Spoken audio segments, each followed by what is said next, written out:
The Book of Destiny. Translation of Kitab-ul-Taqdeer. Author: Ghulam Ahmed Parwez.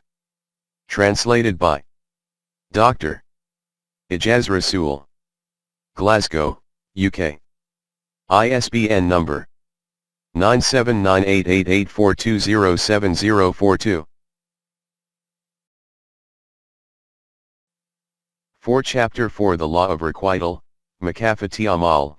It has been stated earlier that the law of cause and effect is functioning as a fundamental principle in the physical universe. Together with this, the other fundamental principle is the law of uniformity of nature. From this it means that the law of cause and effect remains functioning uniformly in the whole of the universe.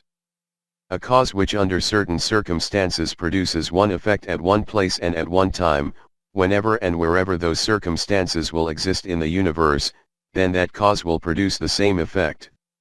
In the human world this law is known as the universal law of requital.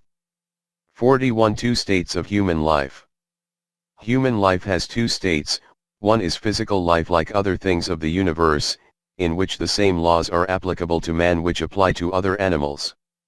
Birth of a human child takes place like the offspring of other animals. The life and nourishment of a human being is also indebted to those elements and environment on which the life and nourishment of most animals is dependent: eating, drinking, sleeping, walking, health, disease, the process of reproduction, death, etc. All occur according to physical laws. So much so, that man is also the holder of those basic traits which in the case of animals are called instinct, that is, instinct of self-preservation, aggression, readiness to attack, and reproduction. These emotions are termed basic instincts and are commonly found equally in animals and human beings. 4.2 The human self. But there is also another level of human life which is higher and loftier than animalistic or physical life. The holder of this life is not the human body, rather another entity which is called the human self or nafs, human personality. Human self is not under the obedience of physical laws but is also not outside the confines of laws. For this there is another code of laws which is called the permanent values. Honesty, trustworthiness, truthfulness, distinction between legitimate and illegitimate, differentiation between haq and batil, etc. are related to these very values. The reflection of these values in human deeds is what is called character. Animals only display behavior. Character is the hallmark of human life.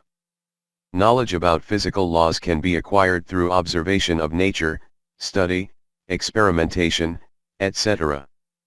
But the permanent values are received from the direction of Allah through Wahi and are now preserved in the folds of the Quran. The way in which the outcomes of the physical functioning of man are established according to physical laws. Similarly, the outcomes of his deeds as a human being manifest according to the laws related to the permanent values. This is called the universal law of requital. The distinguishing characteristic of man, which is called his choice and intent, is in reality a characteristic of the human self. By living life in accordance with the permanent values, the growth of the human self takes place, and by going against them, weakness and debilitation appear in it. One of the signs of a developed self is also that the resolve of such a person is firm. This same developed self advances forward after the physical death of the body. This is called the life in the hereafter. From these explanations it is clear that the way in which the effects of the physical functioning of man impact on his physical body. In the same way the effects of those deeds which are related to the permanent values impact on his self, and all these effects are established according to the laws of Allah. 3 types of laws. 3 types of laws function in human life. 1. Physical laws which are related to the physical body of man. 2. Social laws which are called the laws of a government, or the norms and constitutions of a society, and 3. The permanent values, or ethical laws, which are related to the human self. In each of these 3 spheres of life man himself is responsible for his own acts and deeds. and it is this very responsibility of his on the basis of which he is declared accountable for their effects and consequences. In the first two spheres it can happen, and does happen, that an individual even has to face the consequences of such matters for which he himself is not responsible. For example, while walking along a path, some person pushes him into the river and he dies from drowning. Or that bridge on which he was walking suddenly collapses, or for example, due to bad planning and administration, a famine engulfs the land, a flood occurs, or for some reason war breaks out. No single individual is responsible for these matters, but the members of the society will become victims of their consequences.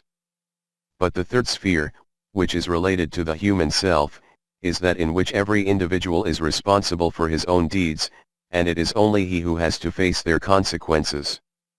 The format of these consequences is that the effect of every deed of his, even to the extent of his thoughts, keeps on impacting his self. This is what is called his scroll of deeds. After this introduction, take note that whether these are the collective deeds of man, or those of an individual, the Quran declares man as being responsible for them all. There is no sphere in it where it states that man happens to be a constrained being, and that whatever takes place is according to this taqdeer or kismat of his which is already written down or is predetermined. Man, individually or collectively, makes a decision according to his choice and intent and acts according to this decision, and the outcome of this act is established according to the laws defined by Allah. Predetermined, or already established, or written beforehand, is the law of requital. That is termed divine taqdeer, not the taqdeer of man, as we have already seen. And as far as his kismat is concerned, his kismat or fate are those consequences of his deeds which transpire according to the divine taqdeer, divine laws. Details of these matters will appear in the following lines. 4.31 Your destiny becomes defined by your deeds. 2:202 The Quran has stated the fundamental principle to be that whoever did wrong deeds and his wrongs encompassed him from all directions, these people are denizens of hell, the fields of their hopes will become burned to ashes. 2:81 And those people who accepted Iman and did salih deeds, they will be inhabitants of paradise. 2:82 At another place it is stated that whatever someone does, he receives its full recompense. 2:281 See also 3:24, 3:160, 40:17 But the intention of man is essential in this. Accountability will be of his who performs a deed with the intention of his heart. 2:225 He is not declared to be responsible for that action which someone makes him commit through compulsion. We consider that this one verse is sufficient as evidence for this fact that, according to the Quran, man has been created as a possessor of choice and intent, not as a constrained being. It is stated in Surah Al-An'am, whatever deed an individual does, he is the one who bears the recompense for it. Remember, according to the law of requital of Allah, no bearer of a burden will carry the burden of another. Everyone carries his own burden. 6:164 and is subject to questioning about his own individual responsibilities. This is also reiterated at different places. It is stated in Surah An-Najm, man can only obtain that for which he toils and makes an effort. 53:39 He is deserving of the fruits of his hard work. The establishment of a righteous society is essential so that every individual can receive the recompense of his hard work. 2015 No one's efforts should remain without an outcome. 21:94 So that your efforts can produce their full results. 17:18-21 Just as with individuals, this same law is functioning in the life of nations. Whatever your forefathers did, it was they who reaped its recompense. Whatever you will do, its outcome will appear before you. You will not even be questioned about what they did. 2:134 See also 2:141 This is because the law of requital is that every individual is only responsible for the consequences of those deeds which he does himself. Good deeds have good outcomes, evil deeds have evil outcomes. 2:286. Destructions descend on people due to their own deeds, 2:79. In summary, every individual is pledged at the hands of his own deeds. He has bound himself to his own deeds, 74:38. 4.3.2 What you sow, so shall you reap, 9:82. The meaning of the law of requital is that no deed, right or wrong, of man can remain without establishing its outcome. Since this is our daily observation in the physical world and in the physical life of man himself, hence there is no confusion in this, nor any doubt or suspicion. Whoever puts his finger into fire, his finger gets burnt, whoever drinks water, his thirst is quenched. But in the case of the permanent values, since the outcomes of human deeds do not appear before us tangibly, this difficulty arises in understanding whether their consequences are actually becoming established or not. Hunger is removed by eating bread, every individual knows this. But this fact that the human self is ruined by haram rizq, bread obtained through dishonesty or theft, is difficult to grasp. Since the mechanistic concept of life does not even acknowledge the existence of the human self, it also does not acknowledge the outcomes of the permanent values. It only acknowledges those laws which society recognizes and implements, and the consequences of disobedience to which can appear before us through the justice system of the society.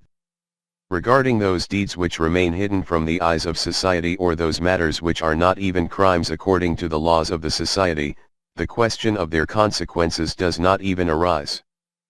4.4 The root cause for the excessive crimes in the world. The fundamental reason that crimes are becoming commonplace in the whole world at this point in time, and epidemics of dishonesty, deceitfulness, plunder and exploitation, fraud and embezzlement, abuse and subjugation spreading like forest wildfires, is that people no longer have any conviction remaining about the human self.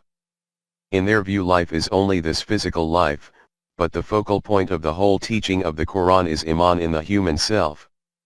Hence it has informed us in clear words that no action of man remains unaccounted for, whether it is related to his physical life or to his self. It declares that the system of the universe is busy functioning for this aim, that no deed of man remains without establishing its outcome.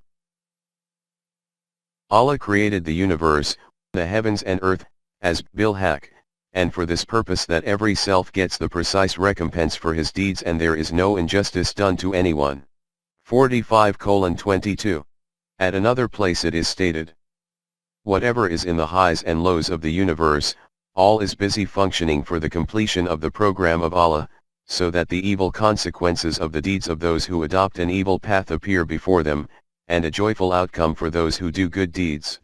53:31. It is stated in Surah Yunus that the creative program of Allah, i.e., bringing the things of the universe into existence for the first time, and then by putting them through various rotations converting them into a new form, is for this purpose, that those people who have conviction in the truth of the permanent values of life and do righteous deeds according to these values, should obtain the recompense for these deeds in accordance with justice and fairness, and that the end of those who reject these and resort to transgression should be destruction. 10:4. It is noted in Surah An-Nisa that, whoever does an evil deed, he will bear its consequence. 4:123. Whatever appears before man, it is the outcome of his own deeds. 9:82. At other places it is stated that every individual will obtain the recompense for what he has done. 34:33. This has been reiterated at various places, for example, 7:127, 52:16, 56:24, 83:36. At another place this reality is presented in these words, Allah does not waste the deed of anyone who performs an action. 3:195. And at another place it is stated, those who live their life in a balanced manner, Allah does not let their recompense go to waste. 12:90. 4.5 The scales for the weighing of deeds. It is in order to make this fundamental principle understood that it is stated that every deed of man has a weight and scales are erected for the weighing of these, in which every atom of a human deed is weighed.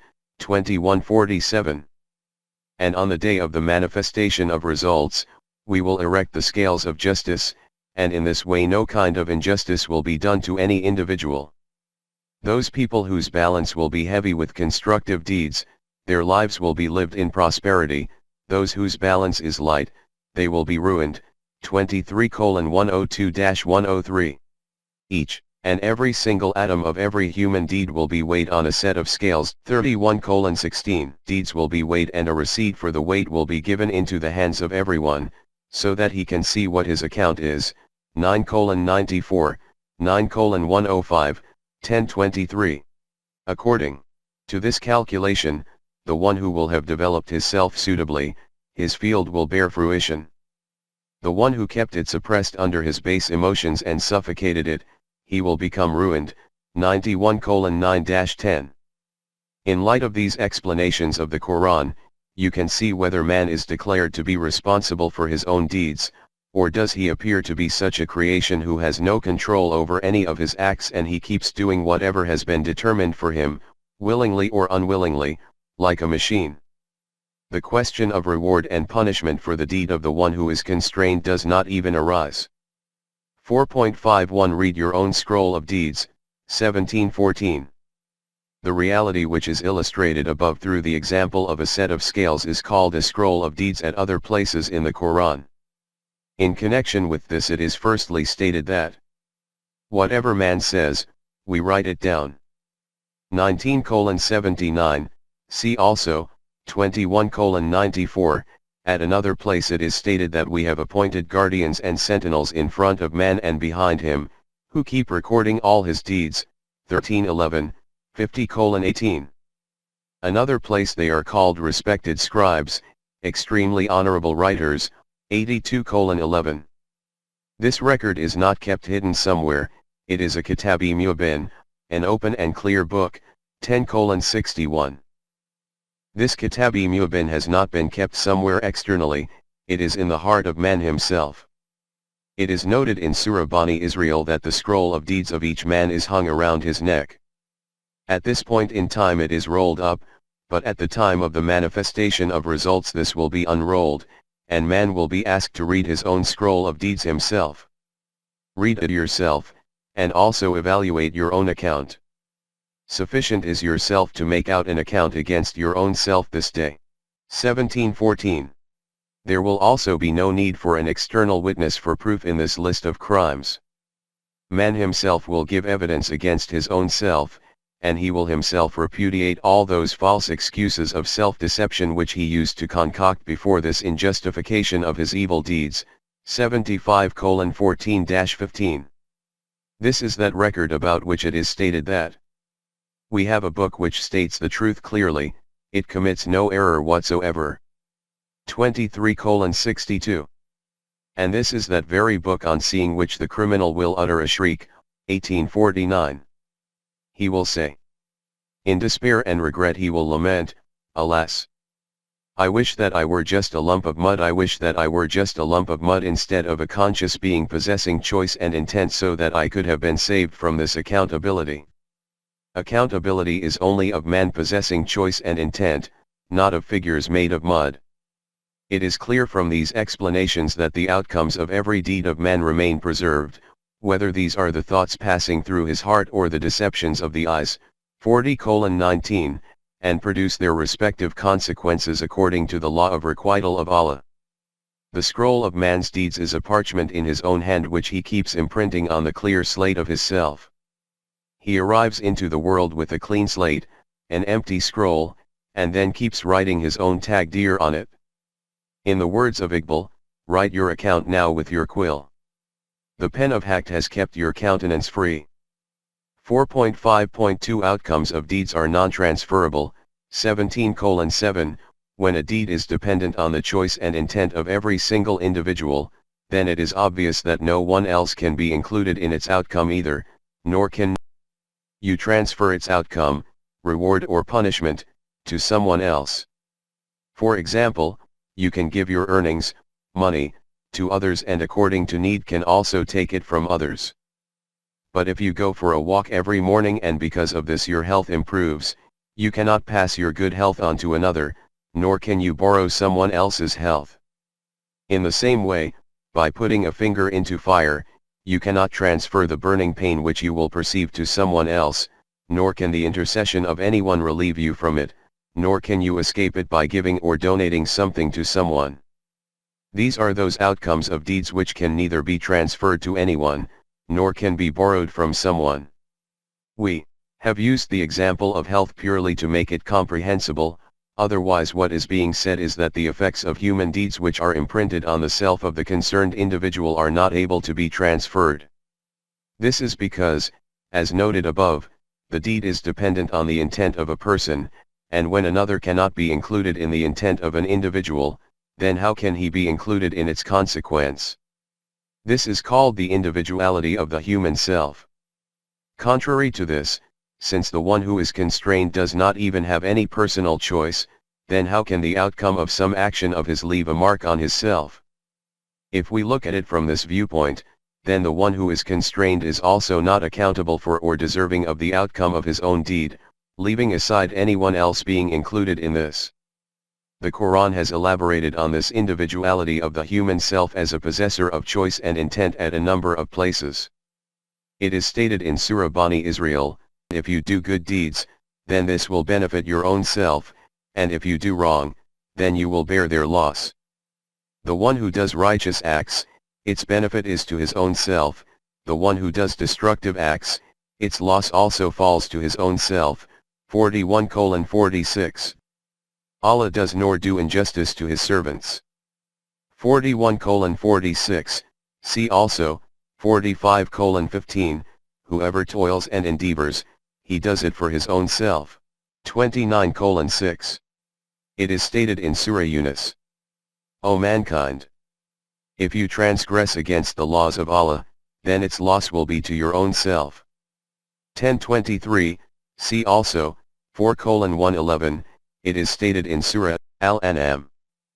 Clear and illuminated paths have appeared in front of you from the direction of your Rabb, hence, whoever treads with open eyes, it will be to his own benefit, and the one who walks with eyes shut like the blind, he will only cause a loss to himself.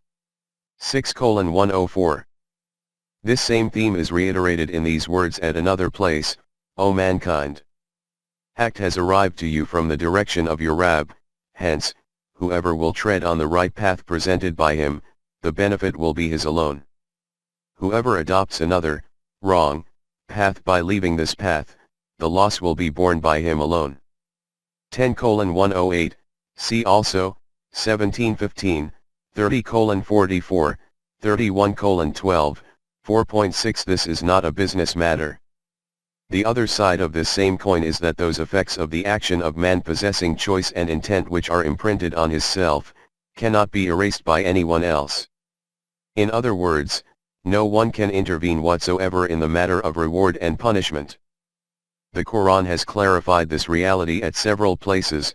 For example, it is stated in 248, that in the case of the outcomes of deeds, no individual can be of any assistance to another person, nor does the question of intercession arise in this matter, nor can an individual escape by offering or donating something, nor can anyone help another.